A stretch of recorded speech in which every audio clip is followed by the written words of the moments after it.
Welcome and thanks for joining us. My guest today is Melissa Bischoping, the Senior Director of Security and Product Design Research at Tanium. Ms. Bischoping, good to have you with us. Thank you so much for having me. Happy to be here. And here we are early in 2025, new administration, new budgets coming, but the same old IT challenges are still facing federal government agencies.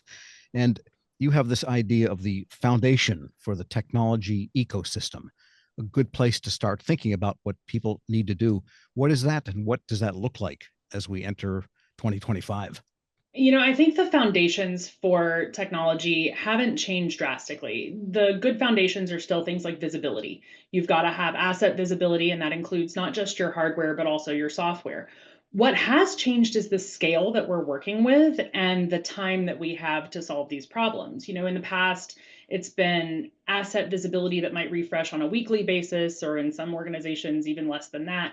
We have to have real-time decision making, and I think that's what I hammer home is what folks need to be focusing on. If you don't have that foundation of visibility of your entire asset management process, any decision you make further up, if you're looking at compliance, if you're looking at incident response, how do you know that you've actually complied with a policy setting on your endpoints if you've only got visibility into 80% of them? Or how do you know that you've eradicated a threat actor when you're not actually sure how many devices that threat actor touched?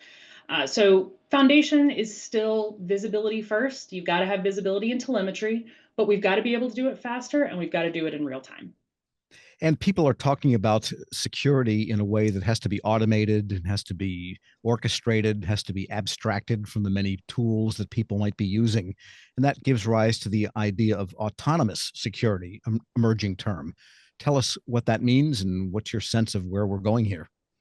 So we could talk a little bit about how autonomous security is in the technical sphere, like advances we're seeing in autonomous analysis of threat intelligence, or how data is being more autonomously analyzed in the SOC. But one of the things that I think is important to point out, and why investment in this technology is so critical, is actually about the impact it's going to have. I think this is going to reverberate through the industry for years or decades. It's certainly going to change my life, hopefully for the better.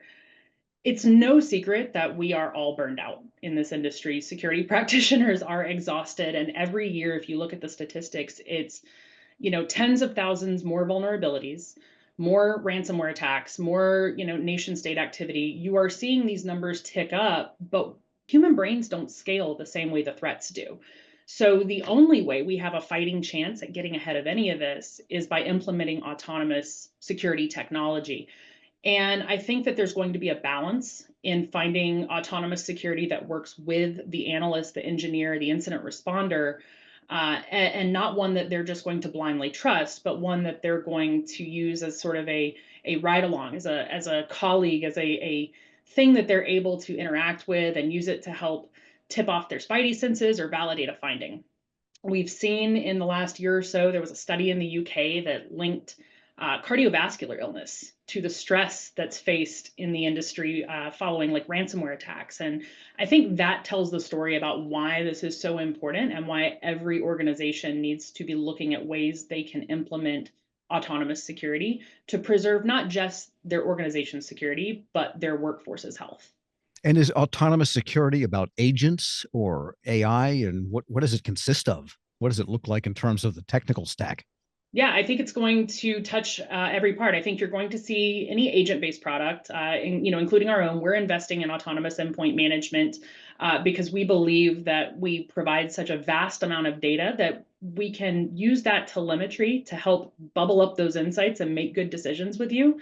But I'm also seeing trends in the industry of autonomous technologies that are aggregating other data sources and helping you analyze it. There's a lot of stuff with LLMs helping you interpret the results of what you're seeing. So for us, that autonomous tech stack looks like being able to provide you observations and guidance that don't require you to necessarily go fine tune all those queries yourself. We want to show you what we found interesting and help you make a decision on what to do with that information. And then also looking at providing things like playbooks. We don't want people to be dependent on having to write complex code. We want to give them Lego brick kind of approaches to build and automate their workflows so that they can do it once, deploy it, and not have to go back.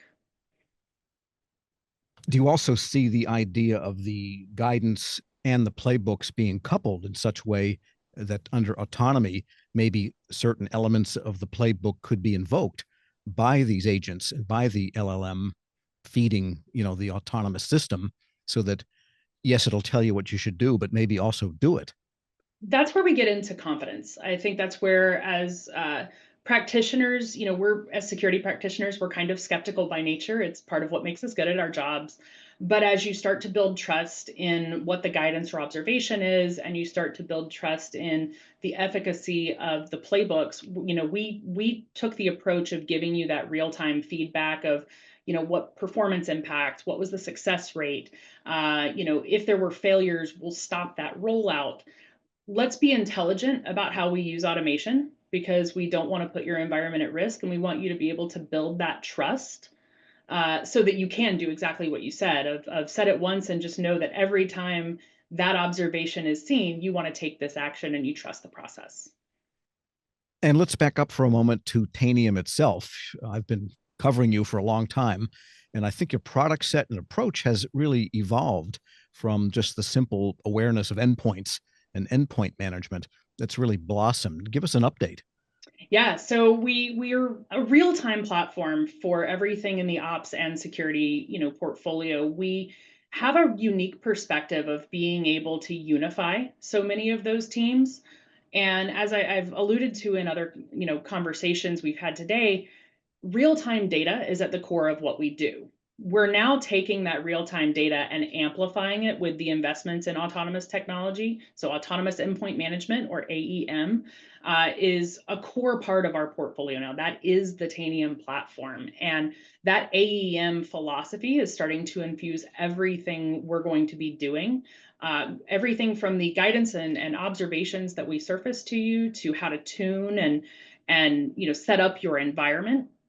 The platform itself is also really benefiting from human insight and human research. We've got a lot of investment that we've made in being able to have humans analyze this vast amount of research and telemetry, build intelligence, and ship it to you with not just here's a data point, but here's our perspective on the data point to help you action that in your environment with context. Yeah, so that brings me back to that question you mentioned earlier, and that is the idea of having trust in your autonomous system. And if it is in turn interacting with maybe the tool set that you have and organizing that for you, there's a lot of layers between, say, the 0-day threat and the operator. And so what's required, I guess, to make sure that you can maintain that trust and the auditability, let's say, of what it did if it does something. It comes down to transparency for me. So many products, they give you a piece of data, but they don't necessarily tell you how they arrived at that data. And we try and provide you as many metrics as possible to show you this is actually what we were looking at on the endpoint. These are the values that we were assessing to determine whether this endpoint is vulnerable or not vulnerable or mitigated. I specifically work with emerging threats and 0 days. That's the stuff that keeps me up at night, especially the highly evasive stuff. And for me, I want to make sure that I've been thorough. So often it's not about just, oh, do I have this vulnerable version of an application? If not, I'm good. Sometimes there is a misconfiguration or some configuration drift that has introduced a risk into your environment. And I want to show you how we got there. I want to explain it to you. And then I want to hand you a package you can actually look into and see all the steps we're going to take to close that gap. So that brings up a couple of questions, and I want to talk about the emerging threats, the 0 days, and especially that highly evasive concept, because for several years, people have been generally saying in the cybersecurity area that it is phishing that is the biggest problem. People sending malicious code with social engineering, and if we can stop that from happening, then we're okay. But it sounds like the 0-day threat and the old-fashioned hack are still pretty much part of the landscape. They are. So 0 days are definitely what get a lot of headlines. They get people's attention because they're flashy and they're very exciting. But, a threat actor doesn't need to use a 0 day when the tried and true methods still work or when you've accidentally left a window or a door unlocked. I think that what we are seeing is, yes, phishing, and is that still highly successful entry point into an environment.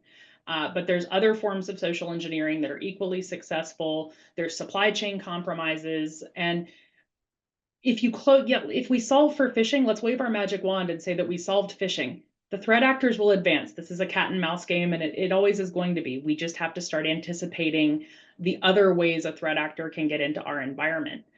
When we talk about the stuff that's highly evasive, our EDR solutions, our endpoint protection solutions are really effective at getting most of what comes through the door.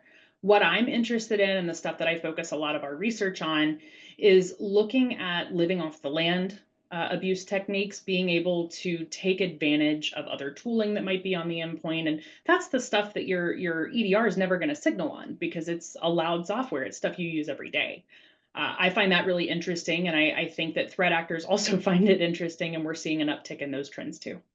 And is there interaction between the endpoints and the cloud hosted application, for example? Because you mentioned the idea of the misconfigurations or configuration drift, which may or may not happen via the endpoint, or it could happen, I guess, for an update of an app on an endpoint, but it can also happen through updates that are happening at the server level. And therefore, the interaction would change between the mobile device and the host. And Well, that's something to navigate. we've also talked about, you heard me say a minute ago, living off the land, but we also talk about living off the cloud. Like there are opportunities to look for those misconfigurations in other services or other products you may use that you don't necessarily control the endpoints or the infrastructure of, but that can be used as a door into your environment and a pivot into your endpoints. And we've seen multiple threat actors do that in the last couple of years with great success. And artificial intelligence. Absolutely. There's CISA actually released a publication yesterday talking about how we're going to share intel, like a playbook for sharing intel about attacks on artificial intelligence. And I haven't read the whole thing yet, I'll admit that. But I think having that conversation now at the emergence of the technology is going to be essential because that technology is exploding in growth. None of us are trained on that yet. We all have to go become experts on AI security. Yes, especially with the large language models coming in, and they are coming into cybersecurity, and it happened fast. People thought it would just be more on the RPA side than on the LLM side of AI, but we're seeing LLMs in AI, which really what people worry about then is the data you use to train it, but also the way you teach your operators to ask of it. Because if you do that wrong, if your prompts are wrong, then your results will be not usable. Well, we have a saying when we're talking about AI of garbage in, garbage out. So if the data it's trained on was poor data or inaccurate data or outdated, not real time data, that's going to change the kind of response that you're given. I think, too, just psychologically speaking, as humans, we put a little more trust in what an LLM tells us because it sounds so conversational. It sounds like somebody telling us a fact. I really want to encourage people to employ a level of scrutiny on the data that's pulled back from those LLMs, especially if you're using it to make security decisions. Let the LLM give you a tip, but go validate that finding. If you can't validate it, then you probably shouldn't be making a business driving decision or an organization driving decision on that. Right. That's where the spidey sense you mentioned at the top should come in for people reading the results of these things. Does it sound, feel real? Because, it's almost like some of the animations you see online. They look really realistic for a second. And then the more you watch them, the more you realize they're not real. And a couple of detail questions. The trend in abuse of remote monitoring management tools, RMM tools. What is that all about? What's going on? Yeah, so this is an area of specific interest for me and that my team's been researching lately. We've seen probably in the last 2 or 3 years the use of RMM tools. So these are tools that your average systems administrator probably uses to, if you call in and say, hey, my printer's not working, they hop into your computer and they maybe restart the print spooler, right? Like they can do that remotely. They're very common in organizations of every size. And threat actors love them because not only do they grant access to systems, but there's usually a file transfer mechanism. They blend in your firewall traffic because everyone's already using them. Lots of them are cloud-based services, so they don't have to breach the perimeter of your network to get to them. I find these fascinating because there's over 100 of them that we've been looking at, and an organization often struggles to tell you which ones they know for certain are of legitimate use or not in their environment. You've got to be able to look for, I often use the phrase dumb, different, or dangerous. When you're looking at something in a data set, if it looks dumb, different, or dangerous, that should trigger you to go, huh, what are we doing with that? Let's start an investigation. Being able to surface more of that and pair it with the autonomous analysis is how we get from, huh, that looks weird, to I have a high fidelity finding that this is a malicious abuse of a remote access tool. One of the other things I mentioned earlier was RMM tools and other technologies like them are very easy to slip under the radar because they're not going to have a malware signature. So same thing with browser extensions, Visual Studio Code extensions, the same kind of problem set arises there. And that's also stuff we're starting to look at. And for remote monitoring and so forth. So maybe an anomaly could be, why has it been open for 12 hours? Or why is it trying to download terabytes? This kind of thing could be. Exactly. Looking at volume of data, first time connections, even the first time something is seen, you don't use this brand of remote management software, so you should be suspicious of it for certain. Even all the way down to the command lines, sometimes that those tools are launched with, there might be an anomaly there. And that's very easy to surface when you're looking at a huge set of data at scale. It's very hard to pick that out when you're only looking at one or two endpoints. And that's really where we differentiate ourselves. And maybe briefly talk about the trends in endpoints, besides the fact that there are multiples of them associated with a given human user these days. The endpoint is no longer just your laptop, as you allude to there. We've got mobile devices, we've got iPads. The endpoint is also, though, your software as a service solutions. That's your cloud-based technology.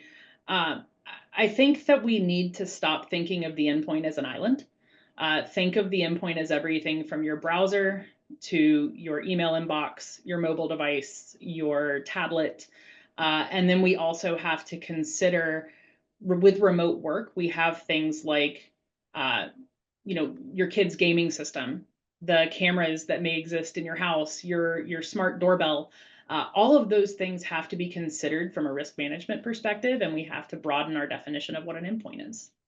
Yeah, I mean, right now, as we're talking remotely, besides the endpoint, so to speak, the company PC I'm on, there's a camera here, which is a totally different vendor, and it is not made in a country friendly to the United States, even though the vendor might be. So you really do have to have, gets back to that idea of comprehensive visibility. And that's, it's often really surprising when an organization first sees all of those things you can't put an agent on. When you can start pulling back an inventory and tracking your use of those, and we've got the ability to say, all right, let's look at the identifier to see what vendor that is from, and start creating a list of which networks are affected by what types of devices. That's one of our most popular use cases, and that data alone can inform so many decisions about risk and risk reduction. That's one of the first things whenever I work with a new client of ours. It's it's a massive amount of information to parse through, but it tells you a lot about your environment, where your shadow IT is. I've even had some really interesting discussions about like remote worker farms. We've heard about those in the news about foreign countries paying people to let them host multiple laptops in their environment. Well, there's ways that we can look at correlating the Wi-Fi networks that all of those are connected to see that they're all in the same place. And I think that's really neat. Wow. And just for a final question, maybe wrap up with what core product design themes that will be occupying Tanium in the coming year. So AEM is everything that we're doing right now. It's all focused around how we can make the product align to autonomous endpoint management as the future. And for me, that means simplifying workflows, unifying organizations who typically have disparate tool sets and disparate teams working kind of siloed from each other. I want to create a seamless workflow. I want these workflows to feel very intuitive, very easy for you to move from I've identified a vulnerability, now I'm going to go pivot into my patching workflow and not necessarily have to move from one different workflow to another. This should be something we can create in playbooks so that these teams can collaborate together. Obviously, As you know, that's just as much of a people and process problem as it is a technology one. So my hope is that that encourages more of that collaboration in every organization, because we need to scale our efforts, and that's where my focus is. Well, thanks so much for a great discussion. Thank you, Tom. Melissa Bischoping is the Senior Director of Security and Product Design Research at Tanium. I'm Federal Drive host Tom Temin. You're watching Federal News Network. Let's go back to the studio now for more on the Industry Exchange Cyber.